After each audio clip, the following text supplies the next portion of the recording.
YouTube ಚಾನಲ್ಗೆ ಸ್ವಾಗತ. ಎಲ್ಲರಿಗೂ ನಮಸ್ಕಾರಗಳು. ನಾಡಪ್ರಭು ಕೆಂಪೇಗೌಡರ ಪ್ರಬಂಧ. ನಾಡಪ್ರಭು ಕೆಂಪೇಗೌಡರ ಈ ಒಂದು ಪ್ರಬಂಧದ ವಿಡಿಯೋ ಇಷ್ಟವಾದಲ್ಲಿ ಪ್ಲೀಸ್ ನಮ್ಮ ಚಾನಲ್ ಒಂದು ಲೈಕ್ ಮಾಡಿ, ಸಬ್ಸ್ಕ್ರೈಬ್ ಮಾಡಿ, ಶೇರ್ ಮಾಡಿ ಅಂತ ಹೇಳ್ತಾ ಪೀಠಿಕೆ.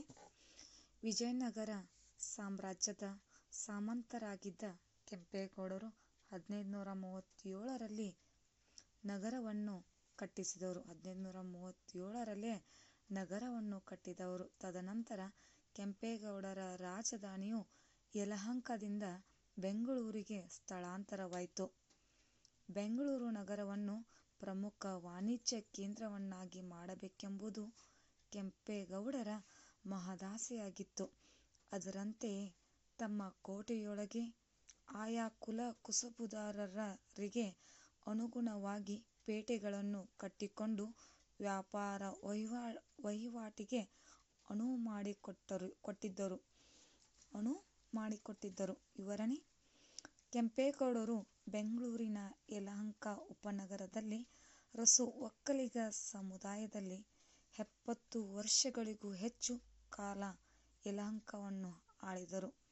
ಬೆಂಗಳೂರು ಇಂದು ಜಾಗತಿಕ ಮಟ್ಟದಲ್ಲಿ ಗಮನ ಸೆಳೆದು ಐಟಿ, ಬಿಟಿ ಕಂಪನಿಗಳ ತವರೆನಿಸಿಕೊಂಡಿದೆ.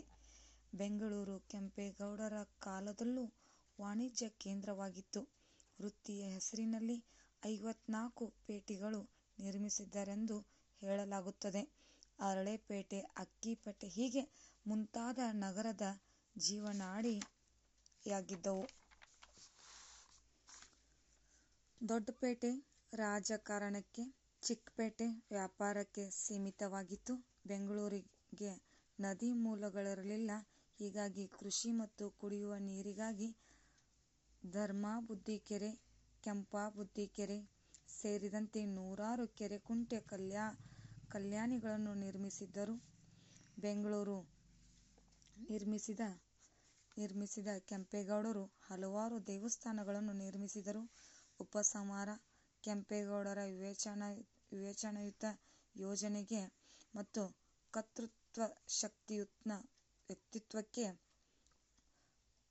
ಕರ್ತೃತ್ವಶಕ್ತಿಯುಳ್ಳ ವ್ಯಕ್ತಿತ್ವಕ್ಕೆ 481 ವರ್ಷಗಳ ಬಳಿಕವೂ ಜನತೆ ಋಣಪೂರ್ವಕವಾಗಿ ನೆನೆಯುತ್ತಲೇ ಇದ್ದಾರೆ. ನಗರದ ಹೊರವಲಯದಲ್ಲಿನ ಅಂತರರಾಷ್ಟ್ರೀಯ ವಿಮಾನ ನಿಲ್ದಾಣ, ಅತಿ ದೊಡ್ಡ ಬಸ್ ನಿಲ್ದಾಣ, ಮೆಟ್ರೋ ನಿಲ್ದಾಣಕ್ಕೆ ಕೆಂಪೇಗೌಡರ ಹೆಸರಿಡಲಾಗಿದೆ. ಅಲ್ಲದೆ ನಗರದೆಲ್ಲೆಡೆ ಪ್ರತಿಮೆಗಳನ್ನು ಪ್ರತಿಷ್ಠಾಪಿಸಿ ಅವರ ಹೆಸರನ್ನು ಅಜರಾಮರಗೊಳಿಸಲಾಗಿದೆ. ನಿಮಗೂ ಕೂಡ ಇವತ್ತಿನ ಈ ಒಂದು ಕೆಂಪೇಗೌಡರ ಪ್ರಬಂಧದ ವಿಡಿಯೋ ಇಷ್ಟವಾದಲ್ಲಿ ಪ್ಲೀಸ್ ನಮ್ಮ ಚಾನಲ್ ಒಂದು ಲೈಕ್ ಮಾಡಿ, ಸಬ್ಸ್ಕ್ರೈಬ್ ಮಾಡಿ, ಶೇರ್ ಮಾಡಿ. Thank you. ಧನ್ಯವಾದಗಳು.